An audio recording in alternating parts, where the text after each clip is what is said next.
যে নিজেই জানে না আমি কেন জেলে, জজ জানে না ঘটনা কি, উকিল জানে না ঘটনা কি, সাক্ষীও জানে না ঘটনা কি।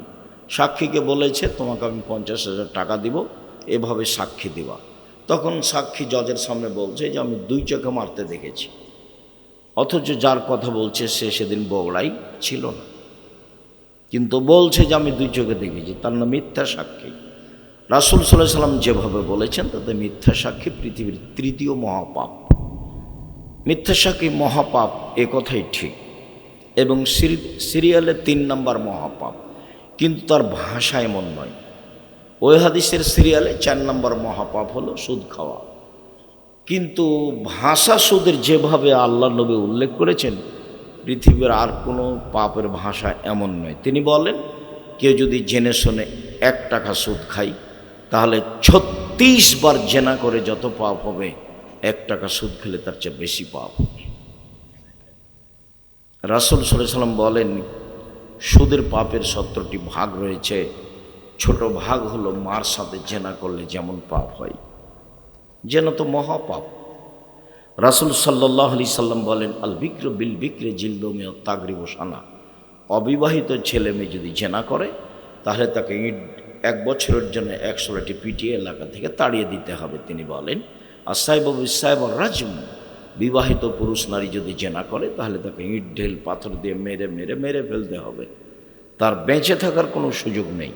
উল্লেখ্য যে 3 শ্রেণীর মানুষকে হত্যা করতে হয় অপরাধের কারণে। 2 শ্রেণীর মানুষের বাঁচার পথ আছে। 3 শ্রেণীর মানুষকে অপরাধের কারণে সরকারিভাবে হত্যা করতে হয়। 2 শ্রেণীর মানুষের বাঁচার পথ আছে, 1 শ্রেণীর মানুষের বাঁচার পথ নেই।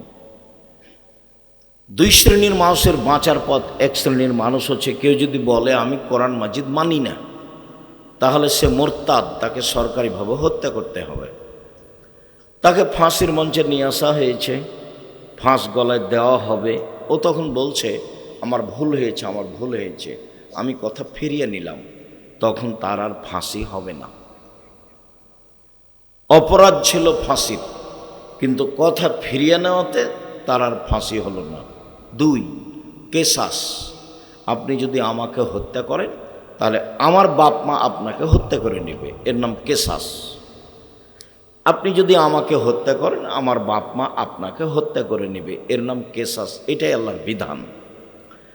এখন আপনাকে মঞ্চে নিয়ে যাওয়া হয়েছে, ফাঁসি গলায় দেওয়া হবে, তখন আমার বাপ মা বলছে না না আমরা মাফ করে দিলাম, আমরা কেসাস নিব না, আমরা মাফ করে দিলাম, আমরা কেসাস নিব না, তাহলে তাকে ফাঁসির মঞ্চ থেকে নামিয়ে নিতে হবে, তার ফাঁসি হবে না। 2 বিবাহ করার পরে যদি কেউ জেনায় লিপ্ত হয়, এই ছেলে কথা বলো কেন, আর যে কথা বলছে কি বোকা মানুষ নাকি, তোমরা তাকে ওইদিকে নিয়ে যাও। যারা আপনারা দেখতে পাচ্ছেন, যারা দেখতে পাচ্ছেন না, দয়া করে মুখ বন্ধ করে রাখবেন কিছুক্ষণ। রাত গভীর হয়েছে এই কথা ঠিক, প্রতিষ্ঠান তো আপনাদের। এখানে কি কেউ এত থেকে রংপুর থেকে লোক আসছে, কেউ কে এসেছে চট্টগ্রাম থেকে, এলাকারই লোক, প্রতিষ্ঠান আপনাদের। ধৈর্যের পরিচয় দিতে হবে। ধৈর্য কি? ধৈর্য কি ঘোড়ার ডিম নাকি? আর আপনাকে আমি কষ্ট দেব এই জন্য আসিনি। আর আমি যখন কথা বলবো তখন আপনি কিছু প্রয়োজনীয় কাজ করবেন, এটা তো আমি ঘৃণা করি। আমি আপনার জন্য এসেছি। আর কেউ কথা বলবেন না, আমি কারো কথা শুনতে চাই না। মোবাইলে কথা বলবেন না, এখন কোনো প্রয়োজনীয় কথা বলবেন না। আপনার কথার তো আমার কাছে 5 পয়সা দাম নাই, তা আপনার আমি কথা বলার সুযোগ দেবো কেন? আমি তো আপনার কথা শুনতে আসিনি। আর আপনি গল্প করবেন আমি শুনবো, এই জন্য আমি আসিনি। দয়া করে সব কাজ বন্ধ করে কিছুক্ষণ অপেক্ষা করুন। বলছিলাম, সম্মানিত দিনী ভাই বোন, বিবাহ করার পরে যদি কেউ জেনা করে তাহলে তাকে হত্যা করতে হবে, তাকে বাঁচানোর কোনো পথ পৃথিবীতে নেই। 1 মিনিট। গামেদিয়া সম্প্রদায়ের একজন মহিলা আসলো, এসে আল্লাহ রসুলকে বলছেন তাহিরিনী ইয়া রাসূলুল্লাহ, আল্লাহ রসুল আমাকে পবিত্র করেন। অপরাধী মহিলা আল্লাহ রসুলকে এসে বলছেন যে আমাকে পবিত্র করেন। তো আল্লাহ রসুল বলছেন যে ইরজেই, বাড়ি ফিরে যাও, আস্তাগফিরুল্লাহ, আল্লাহর নিকটে ক্ষমা চাও, ও তুবি ইলাইহি, তুমি তওবা করো, পাপ ক্ষমা হয়ে যাবে। তখন মহিলা উত্তরে বলছে তোরা দেদনি আমার আদাতা মাইজিবনে মালিক। ও মাইজিবনে মালিকের বিচার না করে ফিরিয়ে দিয়েছিলেন, সেইভাবে আপনি আমাকে ফিরিয়ে দিতে চাচ্ছেন? অন্নাহবলা মিনা জেনা, আমার পেটে অবৈধ সন্তান রয়েছে, আমার বিচার করে দেন, আমি এমনি ফিরে যাব না। তার অবস্থা দেখে আল্লাহ রসুল বললেন আচ্ছা ঠিক আছে, ইরজে ইহাতা তালে দিই, বাড়ি চলে যাও, যেদিন তোমার বাচ্চা প্রসব হবে সেদিন আসছে আমি বিচার করে দেব। মহিলা চলে গেল। মুসলিম গ্রন্থে এসেছে যেদিন বাচ্চা প্রসব হয়েছে সেদিন মহিলা বাচ্চাকে ন্যাকড়ায় জড়িয়ে নিয়ে এসে রাসূলের দরবারে বলছে আল্লাহ রসুল এই যে সন্তান প্রসব হয়েছে, বিচার করে দেন। অবস্থা দেখে অবাক হয়ে আল্লাহ রসুল বললেন ইরজেই, বাড়ি ফিরে যাও, আস্তাগফিরিল্লাহ, ইরজেই, বাড়ি ফিরে যাও, ফারদিহি, বাচ্চাকে দুধ খাও, আত্মতাফতেমি হে, যেদিন বাচ্চা দুধ ছেড়ে দেবে সেদিন আসো বিচার করে দেবো, ইসলামী নীতি। মহিলা বাচ্চা নিয়ে চলে গেল, বাচ্চাকে 2 বছর দুধ পান করালো। 2 বছর পরে বাচ্চা নিয়ে বিচারালয়ে উপস্থিত, তখন বাচ্চার হাতে এক টুকরা রুটি রয়েছে, রুটি প্রমাণ করে যে বাচ্চা খাদ্য খেতে পারে। আল্লাহ রসুল বললেন শোনো, তোমাদের একজন এই বাচ্চাটাকে লালন পালন করো, একজনের হাতে দিয়ে বললেন। তিনি বললেন সঙ্গী সাথী শোনো, একে মাঠে নিয়ে যাও, গর্ত খুঁড়ে বুক পর্যন্ত মাটিতে পুঁতে দাও, সোমবার জিমুহা, তারপরে ইট ঢেল পাথর দিয়ে তাকে মেরে মেরে মেরে ফেলাও। সাহাবীগণ বললেন আমরা তাকে মাঠে নিয়ে গেলাম, গর্ত খুঁড়ে বুক পর্যন্ত মাটিতে পুঁতে দিলাম, চতুর্দিক থেকে ইট ঢেল পাথর মারতে লাগলাম। খালিদ বিন ওয়ালিদ বলেন আমি একটা পাথর তার মুখের উপরে মারলাম, পাথরটা মুখে লেগে মুখ ফেটে রক্ত ছিটে এসে খালিদের গায়ে লাগলো। সাব্বাহা, খালিদ তাকে গালি দিয়ে বসলেন, তাদের ভাষায় এরকম কিছু যে আমাদের ভাষায় হতে পারে, ছি ছি ছি ছি, একজন জেনাকারিনী মহিলার গায়ের রক্ত আমার গায়ে লাগলো, এরকম কথা তিনি বললেন। তখন আল্লাহ রসুল বললেন মাহলেনা খালিদ, খালিদ থামো, একে গালি দিও না, আল্লাহ তাবাত তাওবাতান তাবা সাহেব মাকসিল্লাহ গফির আল্লাহু। এ মহিলা এত ক্ষমা ভিক্ষে চেয়েছে আল্লাহর কাছে, এত তওবা করেছে, এরকম তওবা যদি বড় থেকে বড় পাপী করে তবু তার পাপকে ক্ষমা করা হবে। খালিদ একে গালি দিও না। আবার বললেন খালিদ এর তওবা যদি মদিনার লোককে ভাগ করে দেওয়া হয় তাহলে সবার পাপ ক্ষমা হয়ে যাবে।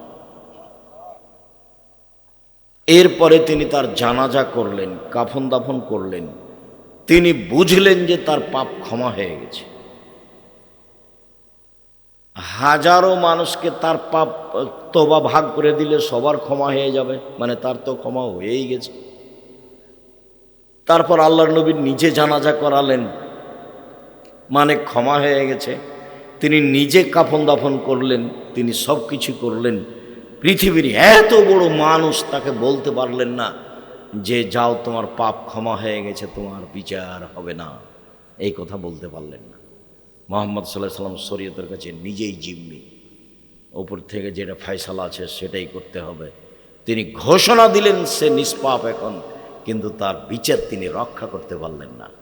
তার মানে বিবাহ করার পরে জেনায় লিপ্ত হলে তার বেঁচে থাকার কোনো পথ নেই। ক্ষমা চাইলে ক্ষমা হবে, আশা করতে হবে এটা ইনশাআল্লাহ আল্লাহ ফেরাউনকেও ক্ষমা করতে পারেন, সেটা তার ব্যাপার। বলছিলাম যে জেনার পাপের গতিবিধি এত কঠিন, এরপরেও ভাষা এরকম নয় সুদের ভাষা যেমন, এটা হলো মূল কথা।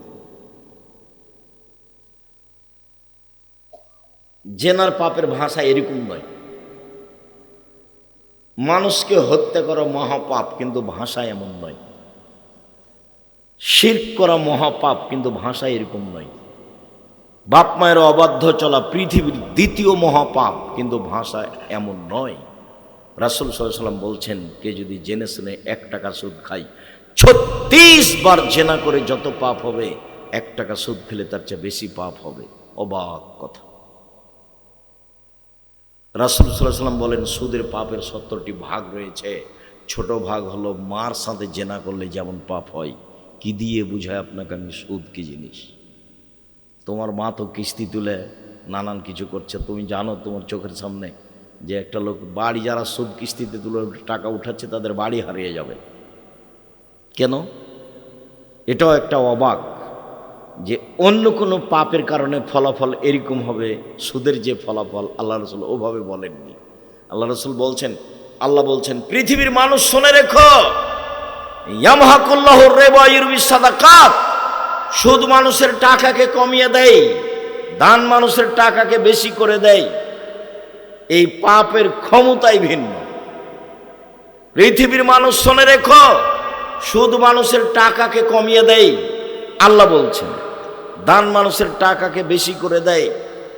আব্দুল্লাহ ইবনে মাসউদ বলেন, রাসূল সাল্লাল্লাহু আলাইহি সাল্লাম বলেছেন, ইন্নার রিবা ওয়াইন কাসরা, সুদ যদিও বাহ্যিকভাবে বেশি হয়, ফাইনা আকিবাতাহু তাসিরুল কাল্লিন, কিন্তু তার শেষ ফলাফল হচ্ছে নিঃস্ব। সুদ খাবে যে নিঃস্ব হবে সে, এ কথা আল্লাহর নবী বলেন। সুদ খাবে যে তার টাকা কমে যাবে, এ কথা আল্লাহ তাআলা বলেন। আর আমি আব্দুর রাজ্জাক বিন ইউসুফ দুইটার সমন্বয়ে বলেছি, সুদ খাবে যে তাকে একদিন না একদিন ভিক্ষা করতেই হবে, নিশ্চিত ভিক্ষা করে খেতে হবে। সে নিজে খাবে, না হলে তার ছেলে মেয়ে খাবে, কেউ না কেউ খাবে, এই টাকা থাকবে না। সাধারণত সুদ খেলে দেশের টাকা দুই একজন ধনী মানুষের কাছে চলে যায়, বাকি লোক নিঃস্ব হয়ে যায়। সাধারণত সুদ খেলে পৃথিবীর দু একটা দেশে টাকা চলে যায়, বাকি দেশগুলি দেউলিয়া হয়ে যায়। এটা তো আল্লাহর বিধান, হতেই হবে। বহু পরিবার আপনাদের চোখের সামনে কিস্তি তুলে কি কি করছিল, দেখুন বাড়িটা নিয়ে নিয়েছে ব্যাংকওয়ালা, ও এখন রাস্তায় নেমে গেছে, বাড়িটাই নেই। আপনাদের চোখের সামনে আছে কিনা আমি আমার বাসার সামনে দেখেছি, বাড়িটাই নেই। কিস্তিতে টাকা উঠিয়েছিল, এখন আর ও বাড়িটাই নেই, গেছে সব। তা আল্লাহ বলছে। আরেকটা জরুরি কথা যে আল্লাহ তাআলা বলছেন, ওয়াহাল্লাল্লাহুল বাই'a ওয়া হাররামার রিবা, আল্লাহ সুদকে হারাম করলেন আর ক্রয় বিক্রয় ব্যবসাকে হালাল করলেন। পাশাপাশি দুইটা এমন কেন? আল্লাহ তাআলা বলেন, পৃথিবীর মানুষ শুনে রেখো, সুদ চিরদিনের জন্য হারাম। আল্লাহ তাআলা বললেন, পৃথিবীর মানুষ শুনে রেখো, ব্যবসা চিরদিনের জন্য হালাল। সুদ হারাম, ব্যবসা হালাল। পাশাপাশি রহস্য কি? ওই সময় এক শ্রেণীর মানুষ বলতো, সুদেও টাকা বাড়ে, ব্যবসাতেও টাকা বাড়ে, তা একটা জায়েজ একটা না জায়েজ কেন? দুটাই জায়েজ হবে। সুদ খেলেও টাকা বাড়ে, ব্যবসা করলেও টাকা বাড়ে, তো দুটাই জায়েজ হবে, তো একটা হারাম একটা হালাল কেন? আমি এক ধরনের বলতাম, কিন্তু আব্দুল্লাহর বক্তব্য একদিন শুনছিলাম আমি, যখন ও লন্ডন থেকে আসলো, তখন আমি বুঝলাম যে ওহো, সুদের ঘটনা তো তাই।